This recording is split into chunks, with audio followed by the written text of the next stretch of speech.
Oxygen, one of the most abundant elements on Earth, and one of the most essential.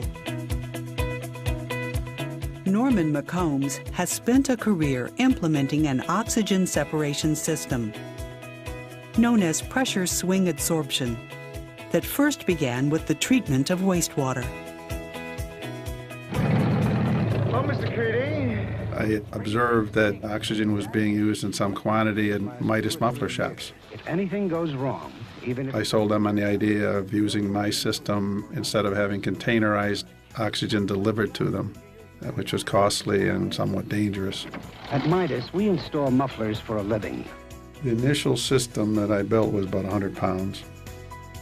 It wasn't too long after that I got it down to 45 pounds. The significance of getting it down to 45 pounds was that it could be shipped. So suddenly anyone that needed oxygen anywhere in the country, we could just ship it to them.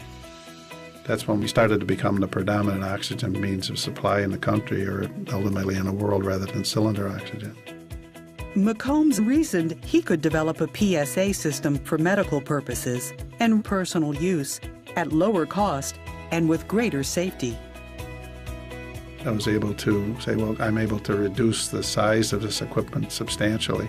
And as a guideline, I picked up one of my wife's purses and it weighed just under 10 pounds. I said, oh, I can use that as a target. And that's where the lifestyle came from.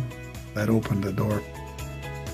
With the next generation portable oxygen concentrator, known as the Focus, now weighing less than 2 pounds, McCombs is turning his attention to increasing battery life.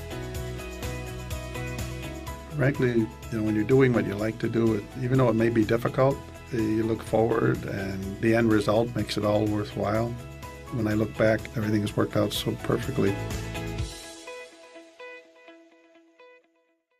Thank you so much. Please, everyone have a seat. Well, it is my incredible pleasure and honor to welcome this incredibly talented group of men and women in the White House. And I want to congratulate them on earning America's highest honor for invention and discovery, the National Medals of Science and the National Medals of Technology and Innovation. Before we start, I want to acknowledge the head of the National Science Foundation, Dr. Subra Suresh, as well as the members of my cabinet who are with us here today. Where is everybody? Where'd Subra go? There you go. All right, I just want to make sure they all showed up.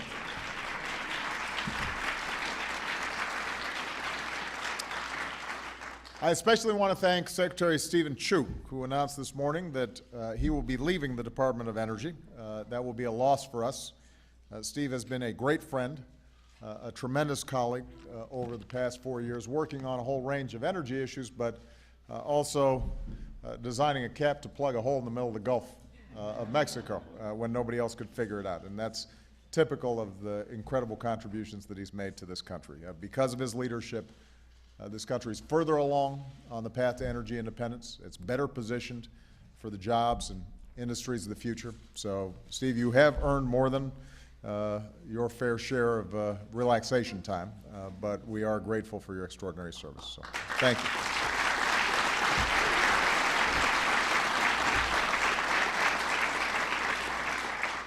Now, this is the most collection of brain power we've had under this roof in a long time. Maybe since the last time we gave out these medals. I have no way to prove that, and I know this crowd likes proof. But I can't imagine too many people competing with those who we honor here today. If there's one idea that sets this country apart, one idea that makes us different from every other nation on earth, it's that here in America, success does not depend on where you were born or what your last name is. Success depends on the ideas that you can dream up, the possibilities that you envision, and the hard work, the blood, sweat, and tears you're willing to put in to make them real.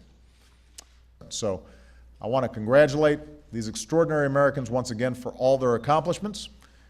I want to wish our military aides the best of luck as they attempt to read the citations. Because I can assure you They practice hard on this all week long. You good? You feel good? All right. There are a lot of syllables in some of these things. All right. And I won't know the difference, but they will. All right. Congratulations, everybody. Come on.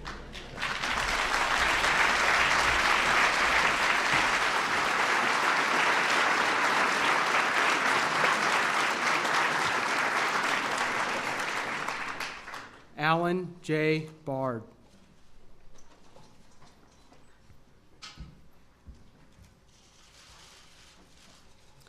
(2011) National Medal of Science to Alan J. Bard, University of Texas, Austin, for contributions in electrochemistry, including electroluminescence, semiconductor photoelectrochemistry, electroanalytical chemistry, and the invention of the scanning electrochemical microscope.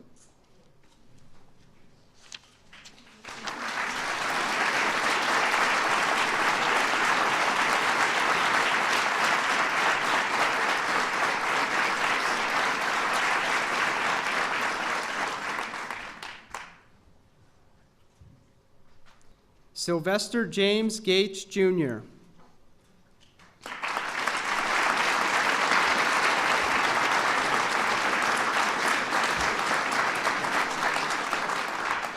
(2011) National Medal of Science to Sylvester James Gates, Jr., University of Maryland, for contributions to the mathematics of supersymmetry in particle, field, and string theories and extraordinary efforts to engage the public on the beauty and wonder of fundamental physics.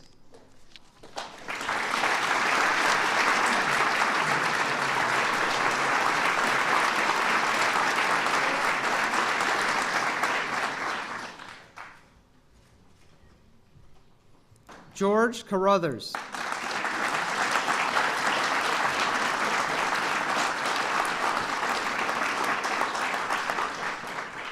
(2011) National Medal of Technology and Innovation to George Carruthers, U.S. Naval Research Lab, for invention of the far UV electrographic camera, which significantly improved our understanding of space and earth science.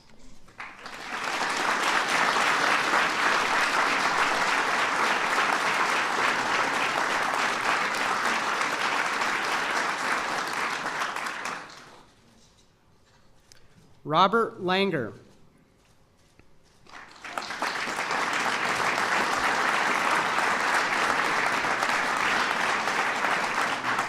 (2011) National Medal of Technology and Innovation to Robert Langer, Massachusetts Institute of Technology, for inventions and discoveries that led to the development of controlled drug release systems, engineered tissues, angiogenesis inhibitors, and new biomaterials.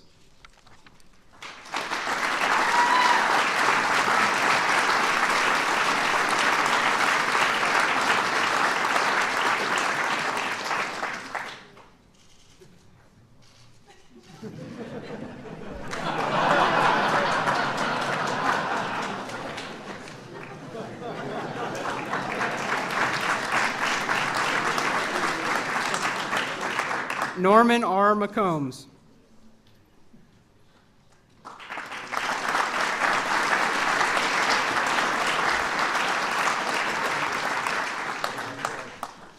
(2011) National Medal of Technology and Innovation to Norman R. McCombs, AirSep Corporation, for the development and commercialization of pressure swing adsorption oxygen supply systems with a wide range of medical and industrial applications that have led to improved health and substantially reduced health care costs.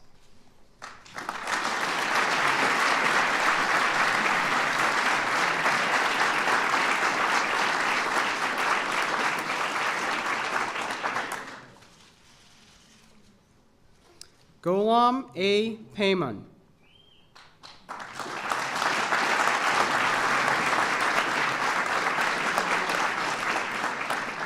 (2011) National Medal of Technology and Innovation to Ghulam A. Payman, University of Arizona College of Medicine and Arizona Retinal Specialist, for invention of the LASIK surgical technique and for developing the field of intraocular drug administration and expanding the field of retinal surgery.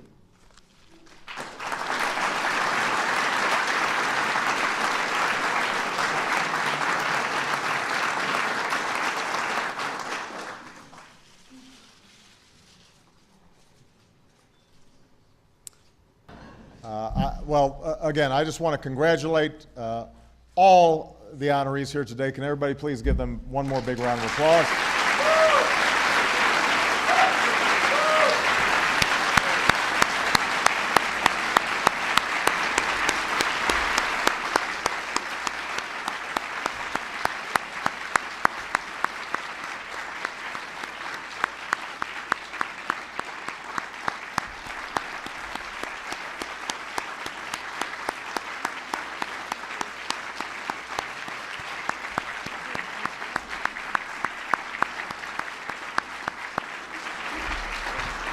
Well, we are so grateful to all of you. The incredible contributions that you've made have enhanced our lives in immeasurable ways, in ways that are practical, but also inspirational.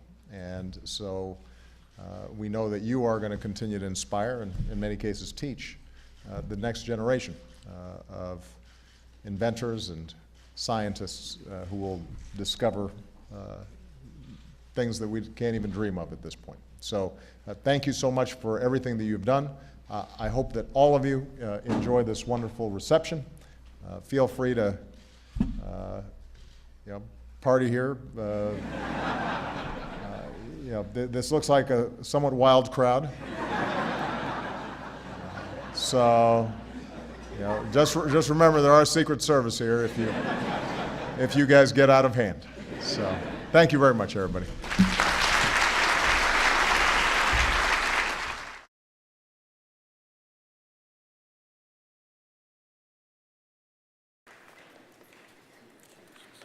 Would Mr. Norman McCombs please come forward? As a distinguished alumnus of the University at Buffalo, pioneering inventor whose innovations have prompted a global industry, Mr. Norman McCombs' technological advances have improved and extended lives of millions of people around the world. As a creator of the pressure swing adsorption method of gas separation, Mr. McCombs developed a process of separate air to produce high concentration of oxygen. This innovation and its subsequent applications have had profound implications for the quality of life of the millions of people. Among its many outcomes, this technology gives patients suffering from chronic respiratory disease and other lung-related ailments a newfound mobility and enriched quality of life. In recognition for his profound achievements, Mr. McCombs was awarded in 2013 National Medal of Technology and Innovation, the U.S. government's highest honor for technical achievement. The innovation, vision, and global impact of Mr. McCombs' inventions exemplify the excellence in research and innovation at the core of UB's academic mission. In recognition of Mr. McCombs' groundbreaking achievements and inspiring example of excellence, the University at Buffalo is privileged to confer upon him, on behalf of the State University of New York, a 2014 honorary doctorate in science. Thanks.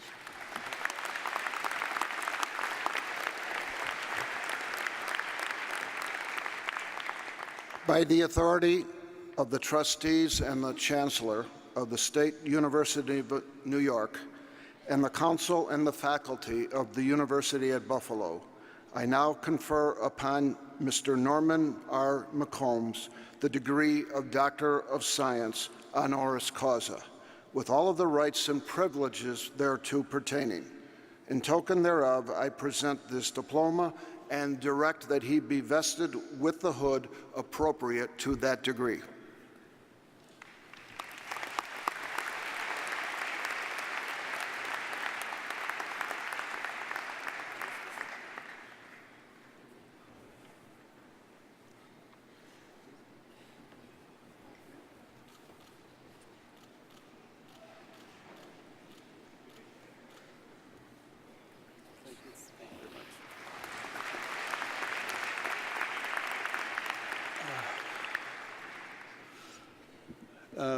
Thanks to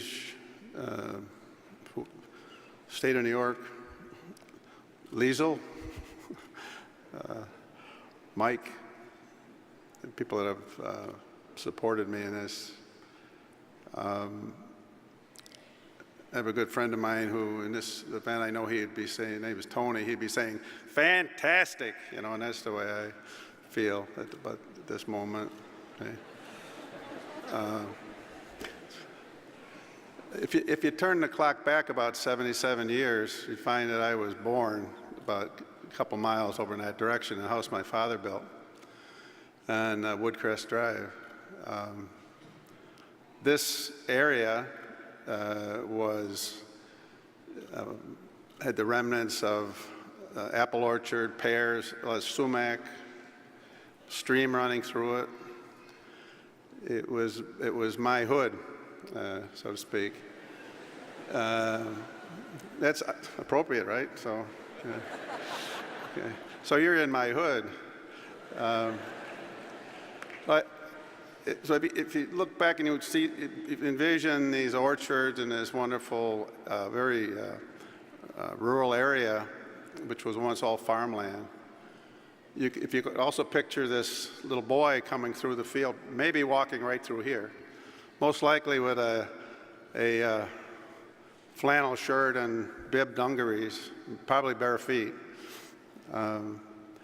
walking through here. This is the area that I explored as a boy, and later, as I got older, hunted ringneck pheasant and rabbits. In addition to that, what you might relate to is Sweet Home Road. I think it's over there.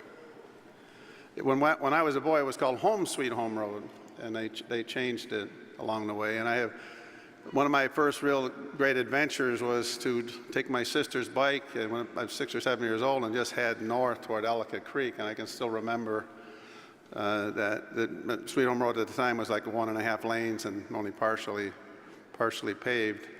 Never would I have imagined as I did that, just looking off to my right, I would imagine that this great university would have popped up and I'd be here today receiving this amazing honor.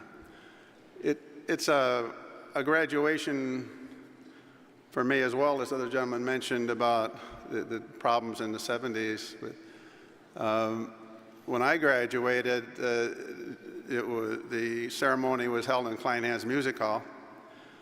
The class was quite small, and no one came up to receive a degree. They announced that engineers stand up, sat down again. That was it. So this formalizes it for me as well, puts an exclamation mark on my education.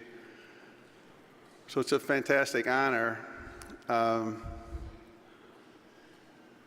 Aristotle said that friends are better than honors, but I have a corollary to that, and that is both ain't bad.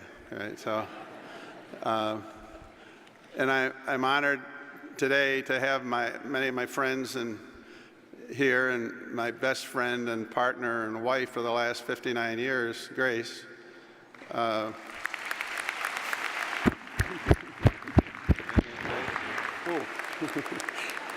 Wondered what that sound was. I guess I should have my glasses on. Really, Grace's name belongs on this as much as I do. Everything that'd be mine. It's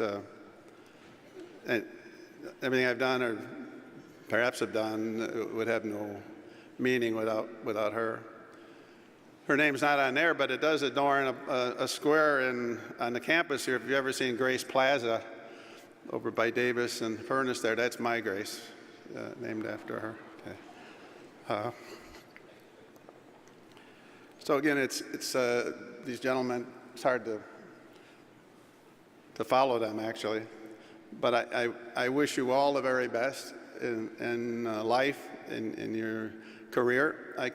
What happened with me is I was lucky enough that my vocation and avocation were exactly the same, so I've never really worked a day in my life. And I wish that for you. To me, I relate it to someone that the amazing gift to be able to play the piano by ear and make a living at it, that's me. And so I wish that for you. But also in life, I wish that you can find a life partner such as I have in Grace, and that is equally important to everything else you ever do on a professional level. So, good luck.